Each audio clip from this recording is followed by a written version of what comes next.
Media hora. Las vías de alta velocidad ya están a media hora de aquí. Nosotros estamos ahora, como lo ven aquí detrás, al lado de la estación de Taboadela, la terminal de mercancías. Esto ha sido gracias a la inauguración hace poco más de un mes de ese tramo de 110 kilómetros entre Zamora y Pedralba de la Pradería. Los trenes ya pueden circular durante 343 kilómetros a su velocidad máxima, que en el caso de los Albia es de 250 kilómetros por hora. Es prácticamente el 75% del viaje desde Madrid hasta Ourense, que cuando estén las vías ya de la alta velocidad puestas hasta aquí serán 460 kilómetros más o menos. Nosotros vamos a dedicarle prácticamente el programa de hoy a este acontecimiento tan largamente esperado por todos. Y lo vamos a hacer, además, vamos a comenzar presentándoles un reportaje de cómo es esa vía, cómo son esos 110 kilómetros a vista de pájaro.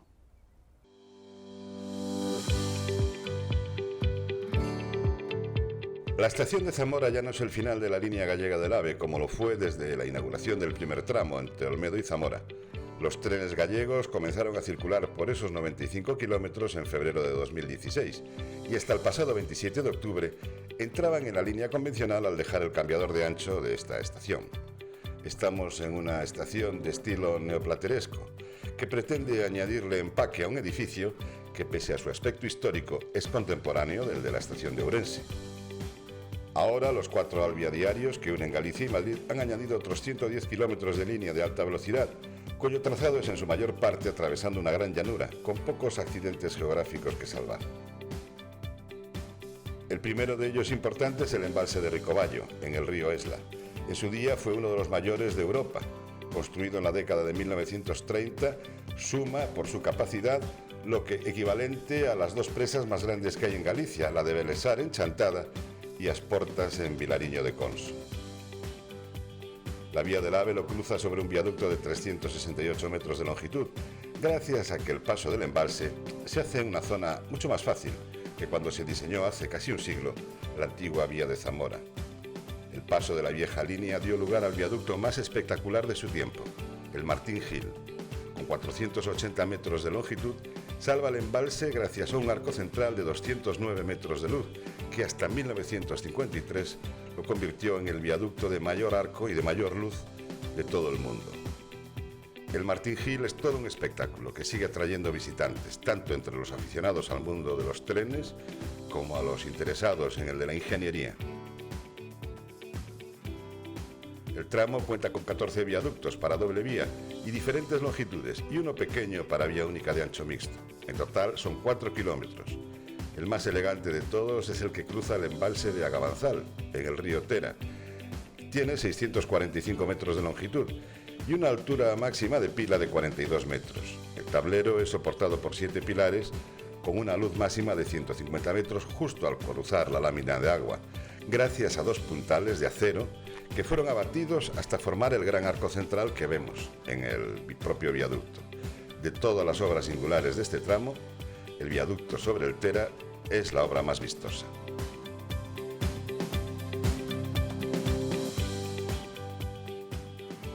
Pero no es el viaducto más largo, le supera el de Puebla Este, de 756 metros, que precede la entrada del que será también el túnel más largo de la línea, el túnel de Puebla, con 1,5 kilómetros de longitud para doble vía.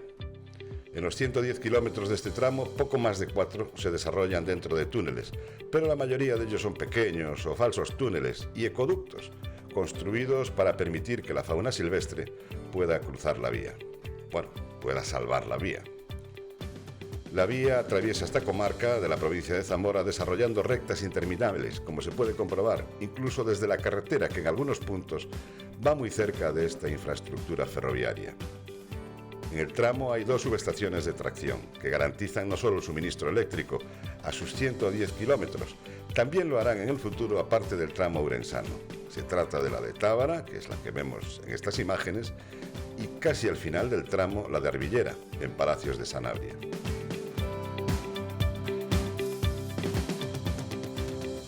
Está muy cerca de la estación de Sanabria Alta Velocidad, en la localidad de Otero. Se prevé que la estación de Otero, la estación de Sanabria alta velocidad, entre en servicio a finales del próximo mes de diciembre, cuando se concluya la conexión de su vial con la carretera nacional 525. Además de terminal de viajeros, Otero es también puesto de adelantamiento y estacionamiento de trenes.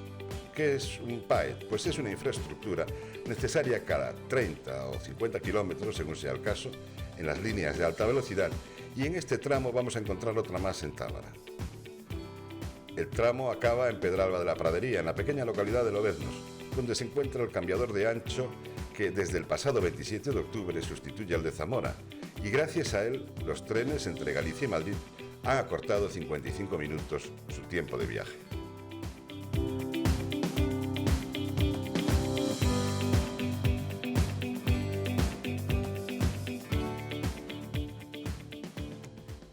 Bueno, nos acompaña Carlos Tavares, que es presidente de la asociación Nova Vía. Bueno, nos acompaña Carlos Tavares y este Albia que va ahora camino a Madrid.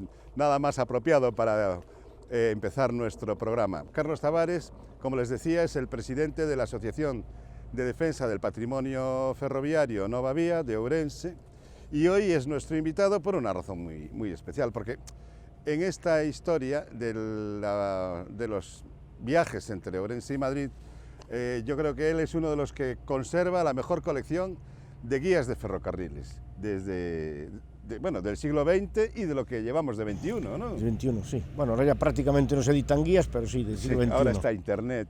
Claro, ahora todo por Internet, por desgracia. Carlos, el primer viaje en tren entre Ourense y Madrid era por Portugal. Sí. Eso fue allá en 1882. Sí, 82, exactamente. Pronto inauguraron el tramo hasta Tui. Así. ¿Y cómo era el viaje? Era una odisea, pero era muy bonito, porque incluso tenías que coger diligencia y barco, atravesar el río Miño en barco. Claro. O sea, de Ourense, además había salidas desde Ourense y desde Vigo, que se encontraban en Tui, ¿no? Sí. Bueno, inclusivamente la estación de Ourense no estaba acabada, que fueron acabando por tramos la línea, ¿no? Primero fue hasta Ribadavia, después fue de Ribadavia a Ourense. Sí. Igual que después fue posteriormente hasta Canaval, que fue otra compañía que tampoco, aquí en Galicia no estaban enlazadas las compañías, que se hablarán en otros tiempos, pero no estaban enlazadas los ferrocarriles unos con los otros en Galicia. No, había que hacer. En diligencia. ¿Por dónde iba Bueno, se metía por Portugal, ¿y por dónde iba? Y había tren directo hasta Entrocamento, que tenías que transbordar para coger el tren, el Lusitania, el famoso Lusitania, o Surexpreso, que también ibas de Lisboa a Madrid. De Lisboa a Madrid. 30 y tantas horas, creo que anunciaban. Sí, casi 2 días. Sí. Casi 2 días, porque seguro que con los retrasos y los transbordos, 2 días. De 2 días y bueno, y si se cumple lo que dice el Ministerio para el año que viene, y si no es el año que viene, para el siguiente, pasaremos de 2 días a 2 horas. En ese tránsito de 2 días a 2 horas, por ejemplo, a principios del siglo XX, ¿cómo era el viaje? ¿Cuánto tiempo se tardaba? Claro, es que a principios del siglo XX ya igual tardabas casi también, hombre, los 2 días no, pero 24 horas tardabas desde Madrid a Galicia vía León. Sí. Eran 24 horas. En 1957 se inaugura... Eso sí fueron las grandes, el directo. La gran revolución con el ferrocarril con Galicia. Que es esta vía delante de la cual estamos, el directo de Galicia, de Zamora a Ourense. El viaje más rápido eran 9 horas 30 minutos. Con el TAF. Con el famoso TAF, que incluso estaba comunicando con toda Galicia, porque volvía a las mismas de hora, que es lo que se repite, la historia, como digo yo, siempre. En Ourense se paraban los 3 trenes, uno para Vigo, otro para La Coruña y otro para Lugo y Ferrol, vía Monforte de Lemos. Ya. Una cosa, además en aquella época, a pesar de que era un rápido, paraba en estaciones intermedias, paraba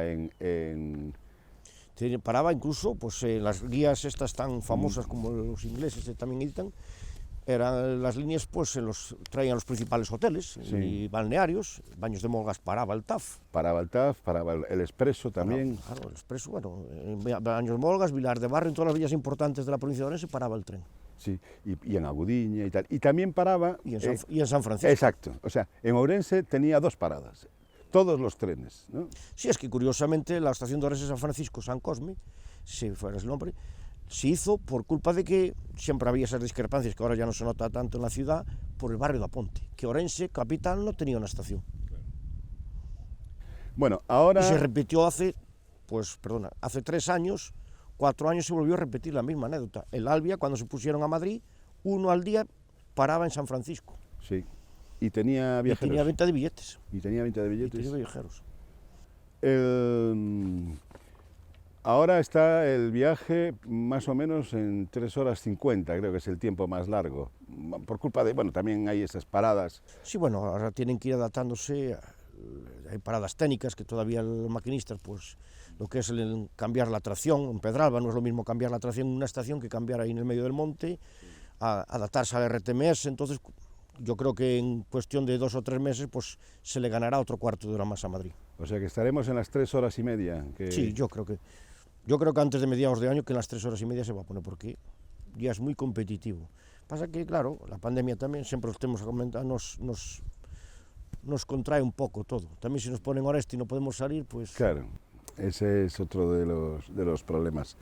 Otra de las cosas, Carlos, este nuevo horario que entró que entró en vigor con la inauguración del tramo, ha supuesto también que uno de los trenes de Pontevedra, en vez de ir por Vigo, vaya por Santiago, y eso ha permitido pues acercar Pontevedra y Vilagarcía a Orense muchísimo más que antes. Ahora Pontevedra está a 1 hora y... está más cerca que en coche. Sí, 20 minutos más cerca, sí, porque incluso, pues que es una anécdota, ya podremos ir a la playa, tardaremos muchísimo menos que ir a San Mil, a Villagarcía, que hace años que se reivindicaba tener un tren a Villagarcía, desde la inauguración del tramo del 2011.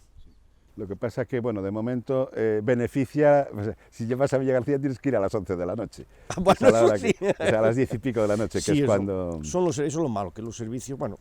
Está pensado más que nada para dar servicio a los de Vilagarcía a Madrid. Incluso, pues Vigo también cuenta con el tren, bueno, tienen que transbordar, pero también cuenta con un tren mañanero, que no tenía, el de las 5 de la mañana, se ha beneficiado, aunque la gente no lo diga, tiene 3 minutos y tiene un tren, sales a las 5 y media, creo que es de Vigo, ¿no?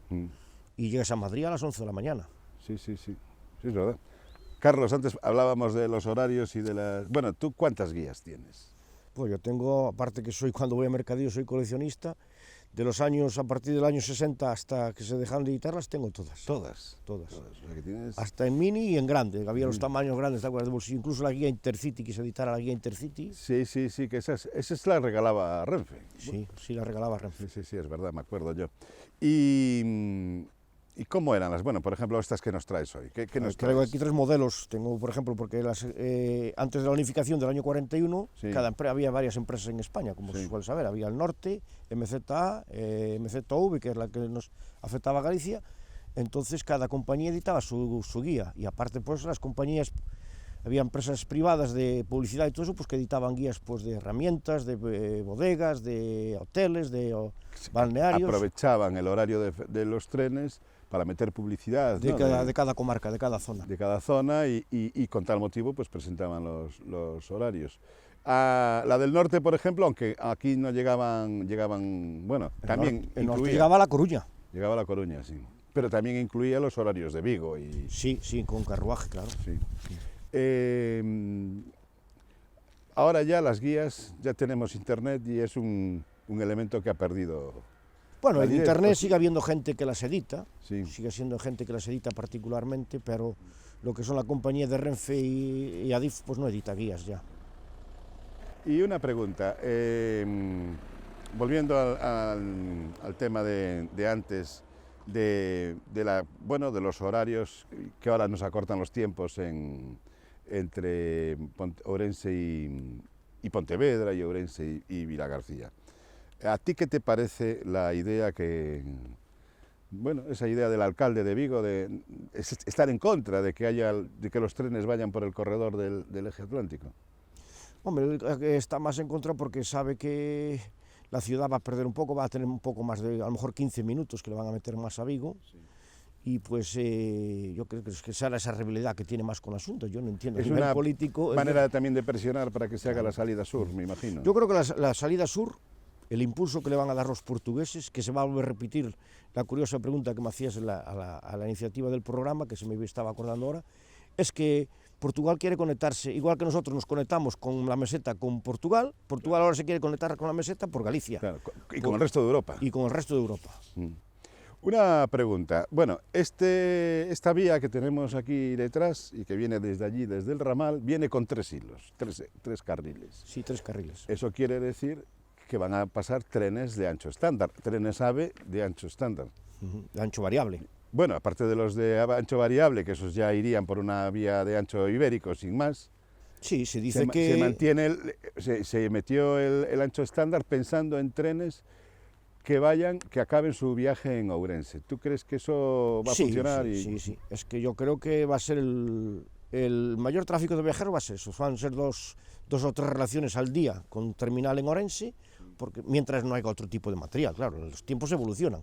El material que hay ahora para ir es de ancho internacional, entonces en ancho internacional tienes que acabar en Ourense. El momento, porque el pedido que están hechos son los Abril, son de 2 tipos, son de ancho variable y ancho internacional. Pero el de ancho variable fue una remesa que han apostado ahora por ella y todavía no están... Claro, o sea que arrancarían a lo mejor con los trenes que terminarían aquí en Ourense y otros que a lo mejor vienen de ancho variable, ¿no? Los Albia mismo que... Sí, estos propios Albia pasa aquí. Incluso ahora con la mejora de los tiempos, pues antes cuando te hemos hecho en varias entrevistas que te necesitabas 9 trenes para Galicia, ahora con 3 les llegan, 4. Claro. Incluso, al mejorar por ejemplo, los tiempos. para llegar a Lugo van a seguir necesitando este Albia, porque no hay... Sí, si no ponen otro tipo de material, claro. Bueno, pues muchísimas gracias por estar con nosotros. Nosotros vamos a presentarles ahora, en esta información, hablando de los Albia y de su evolución, la situación en la que se encuentra, o que se encontraba antes de la pandemia, la estación de Ourense, que había bordeado el 1.000.000 de viajeros. Ourense batió en 2019 su récord de viajeros de larga distancia. La estación del barrio de Aponte, denominada hasta hace poco tiempo Estación de Ourense-Empalme, rozó el 1.000.000 de usuarios. 487.000 se subieron al tren en esta estación y algo más de 488.500 se bajaron en ella. El mayor número de viajeros de larga distancia lo ocupan quienes utilizan los trenes Albia, entre Ourense y Madrid en ambos sentidos. Con 6 trenes diarios de ese servicio y el nocturno, las comunicaciones ferroviarias entre Ourense y la capital de España van reemplazando otros modos de transporte como el avión y la carretera. Hoy día, con la inauguración del último tramo entre Zamora y Pedralba, el viaje más corto se resuelve en 3 horas y 50 minutos, aunque se prevé que se reduzca a 3 horas y media una vez que se finalicen las obras que limitan la velocidad en algunos puntos de la línea desde Pedralba hasta Ourense. Las comunicaciones entre Ourense y Madrid comenzaron hace ya casi 140 años. Los primeros viajes en tren entre ambas ciudades, y también entre Vigo y Madrid, eran a través de Portugal, con un recorrido que duraba alrededor de 2 días. El gran hito en las comunicaciones ferroviarias entre Galicia y Madrid lo supuso la inauguración de la línea de Zamora, que a partir de 1957 acortó en más de 150 kilómetros la distancia entre Ourense y Vigo con Madrid, e introdujo en los servicios diurnos el tren más moderno de su tiempo, el TAF. El TAF acercó Madrid a menos de 10 horas por primera vez, 9 horas y media concretamente. 10 años después llegaría el tren TER, que haría el viaje entre Ourense y Madrid en 7 horas y 1 minuto. En 1980 y durante menos de un año, el viaje del rápido diurno entre las ciudades gallegas y Madrid estaría a cargo del tren Talgo, que consigue bajar de las 7 horas la duración del mismo entre la estación madrileña de Príncipe Pío y la del Empalme. En 1981, con el Talgo pendular, el viaje entre Ourense y Madrid baja ya de las 6 horas y media. A partir de mayo de 2008, baja de 5 horas y media y en 2012, con la entrada en servicio de los trenes Albia, lo hará en 5 horas y 5 minutos, en el caso del tren más rápido. La inauguración del tramo Olmedo-Zamora va a permitir que ese viaje más rápido se reduzca por debajo de las 4 horas y media. Esto sucede a partir de febrero de 2016 y explica el notable crecimiento de viajeros. Ya es posible ir y volver en el mismo día a Madrid gracias a los 6 servicios diarios, el primero llegando a Madrid a las 10:30 de la mañana y volviendo en el último a última hora de la tarde. La pandemia trastocó ese creciente número de usuarios del tren, como de todos los servicios públicos, reduciéndolo a menos de la mitad. En los primeros 10 meses de 2020, el número de viajeros fue de poco más de 350.000. Pero con los nuevos servicios, de momento 4 diarios y tiempos de viaje, Es previsible que Ourense vuelva a batir un nuevo récord de viajeros en 2021, si la situación sanitaria vuelve a normalizarse con la llegada de las vacunas, manteniendo así su liderazgo entre las estaciones gallegas y siendo, como hasta ahora, la número 1 en viajeros de las que no tienen todavía tren AVE en sus andenes.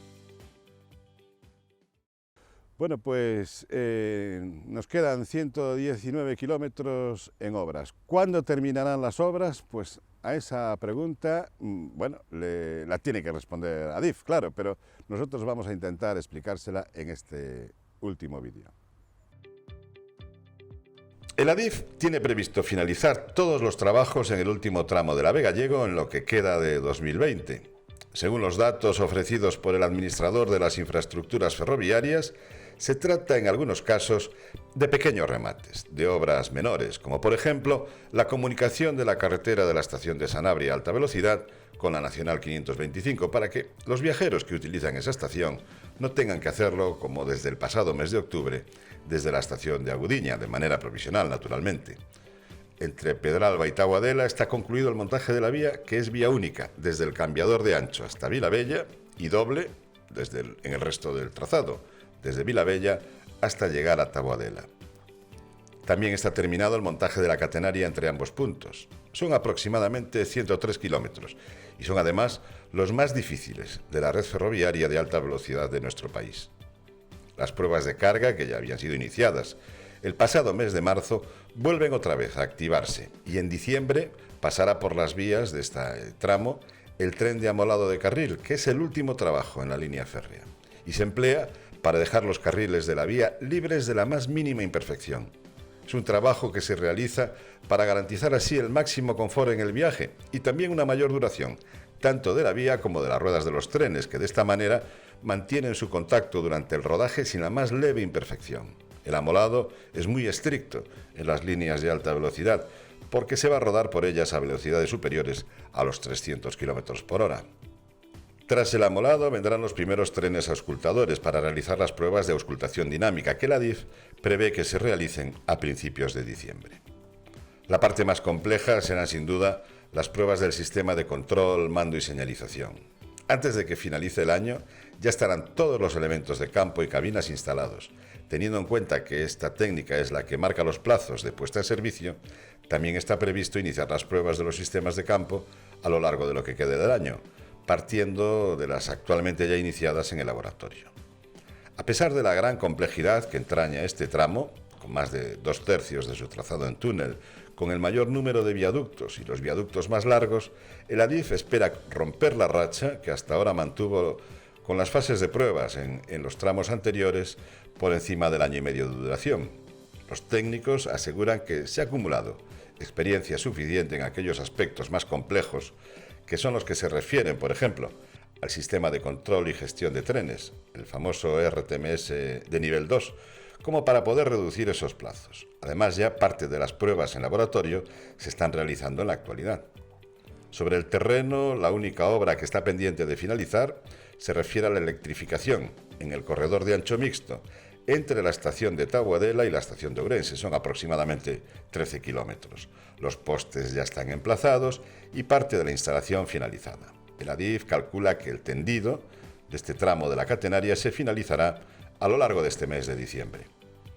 Con todos esos frentes abiertos, montaje del último tramo de la catenaria, amolado del carril, continuación de pruebas de carga en viaductos, primeras auscultaciones dinámicas de la vía, a lo largo de los meses siguientes, ya en 2021, se hará la auscultación de la catenaria, las pruebas con trenes laboratorio, primero con pasadas a distintas velocidades hasta 200 km por hora y después, a partir de 200 km por hora, hasta 300 km por hora, con el famoso tren Seneca.